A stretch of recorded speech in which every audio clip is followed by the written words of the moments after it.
Bom dia, pessoal. Vamos dar início agora aqui à nossa aula de geometria analítica, tá?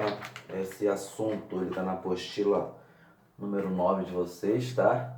Ele tem início na página 33, tá? Eu gostaria que vocês fizessem uma leitura aí na página 34, que trata do plano cartesiano, tá? Faz uma leitura aí legal, tranquila, tá? Aí tem aqui na página 35 também, até a parte de cima, aí vocês vão ver um quadro. Assim, tem um quadro em lilás, né? No sistema de coordenada cartesiana, uma correspondência bionívoca entre os pontos de um plano e o conjunto dos pares ordenados de números reais.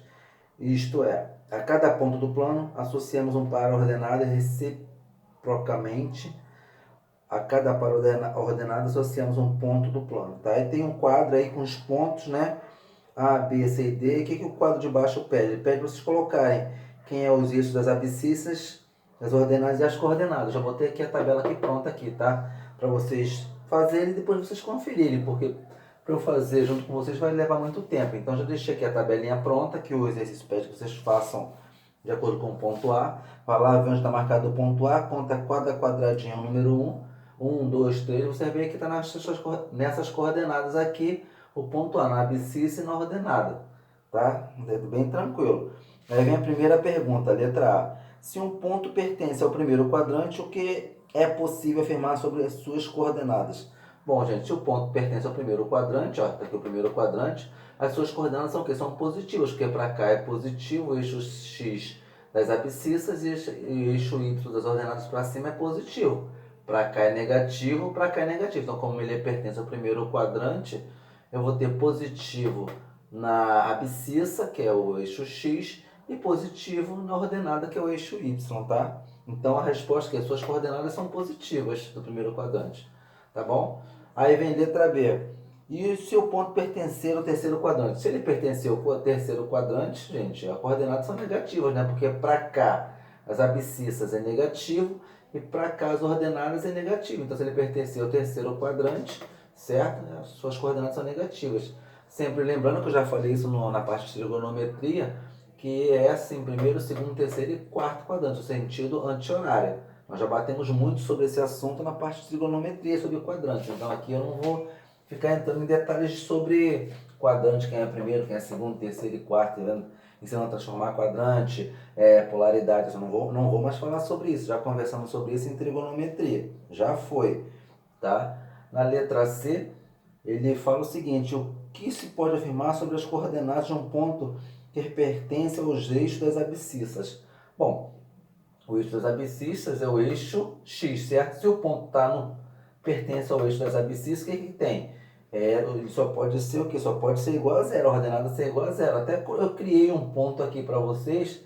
Esse ponto que eu criei aqui, pessoal, não tem nada a ver com a tabela não, tá? Foi um ponto criado por mim para melhor interpretação de vocês. Então, se ele fala que o ponto está aqui, que se pode afirmar sobre as coordenadas de um ponto que pertence ao eixo das abscissas, o ponto está no eixo das abscissas. Ele poderia estar aqui e poderia estar aqui. Ele não ia deixar de estar no eixo das abscissas. Poderia ser positivo ou negativo. Então, o que acontece? Quando acontecer isso, o ponto X é o número e o ponto Y vai ser sempre o zero. Então a resposta é o quê? Terá ordenada no eixo Y. Por que ordenada no eixo Y? Porque o zero, né, está no eixo Y, que é o eixo das ordenadas. Tá bom? E o ponto mesmo, o numeral, está no eixo das abscissas, que está no ponto X. Tá? Na letra D, ele pergunta: e se ele pertencesse aos eixos das ordenadas? Bom, se ele pertencesse aos eixos das ordenadas, que seria o eixo Y, né? Eu até criei um outro ponto aqui, nada a ver com aquela tabela. Tá? Então tem o ponto 0, que corresponde a X, e o ponto 5, o numeral 5, corresponde ao eixo Y. Se ele pertencesse o ponto ao eixo dos Y, que é aqui, certo? Seria o quê? 0 e 5. Então, mas a resposta é o seguinte: se ele pertencer ao eixo das ordenadas, ó, tá aqui, pertencendo ao eixo das ordenadas, as abscissas, que é o eixo do X, é igual a 0. As abscissas, que é o ponto 0, esse aqui é o 0, o eixo X, tá? Pertencente é igual ao eixo, é igual a 0. Tá bom, gente? Na letra E, ele fala o seguinte: se você pode pensar na distância do ponto B, tem ele plotado lá.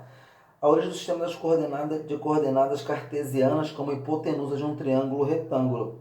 desenhe no plano cartesiano e calcule a distância. Bom, o que acontece? Não vou desenhar o plano cartesiano aqui porque eu não tenho espaço e eu vou ter tempo disponível.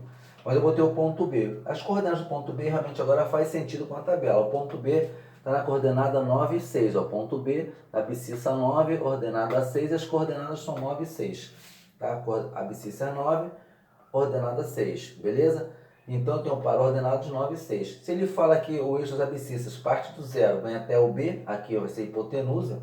No caso ele fala sobre isso, que a hipotenusa nesse caso ela parte do zero em relação ao 9, aqui também a hipotenusa, tá? Vou botar hipo só para abreviar, vai facilitar o entendimento, tá? O que acontece? Você vai ser uma distância, você vai ter que fazer uso da formulazinha, essa formulazinha aqui, distância, para calcular a distância, que nada mais é do que o teorema de Pitágoras, tá? Que a hipotenusa ao quadrado é igual a soma dos catetos ao quadrado, teorema de Pitágoras, nada mais do que isso.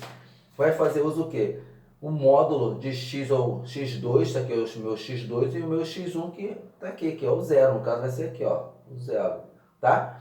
Mais y2, que é o 6, menos o y1, que é o zero. Tudo isso que é elevado ao quadrado, por quê? Porque isso aqui é a fórmula do quê? Do triângulo retângulo, que é o quê? Que é a hipotenusa ao quadrado, mais a soma dos catetos ao quadrado, tá? Entendeu? Nada mais é do que isso. Porque você tem um triângulo retângulo. Tá aqui, ó. D, que é minha hipotenusa ao quadrado, que essa distância é igual. A diferença em módulo de x2, que é 9, menos x1, que é 0. 9 menos 0 é 9, módulo elevado ao quadrado, porque é um cateto. O cateto que aqui seria, se o ângulo estiver partindo daqui para cá, ó. Se o ângulo estiver aqui, esse aqui seria meu cateto adjacente e aqui seria minha hipotenusa. Entendeu? E aqui o cateto oposto, tá? Isso aí é o triângulo, o teorema de Pitágoras, que também já foi visto por vocês no primeiro ano, tá bom? Então o que acontece? Vai ser a distância ao quadrado é igual x2, que é 9, menos x1, que é 0, módulo ao quadrado, mais y2, que é 6, menos y1, que é 0, módulo ao quadrado. Distância ao quadrado é igual 9, o módulo de 9 ao quadrado, mais o módulo de 6 ao quadrado. Onde tem uma distância aqui, raiz quadrada, porque o D está elevado ao quadrado, então é raiz quadrada. 9 ao quadrado é 81 e 6 ao quadrado 36. 81 mais 36 é a raiz quadrada de 117, que é aproximadamente 10,82. Tá? Então a distância nossa ali é aproximadamente de 10,82. Essa distância aqui, tá? Que ele está pedindo no plano cartesiano, né? Ver a distância do triângulo.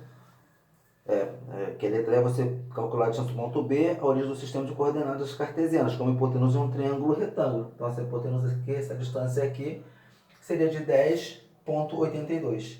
Tá bom, gente? Porque aqui seria o meu 6, aqui seria o meu 9, tá? Aqui, ó. Essa variação aqui seria 6. Essa variação aqui, pessoal, seria o meu 9, tá? Vou botar um 9 aqui. E essa aqui seria o que? A minha distância que eu estou procurando. Tá? Tá bom? E 10,82. É só isso. Bem tranquilo. Essa primeira parte da geometria analítica é uma parte bem tranquila. Tá bom?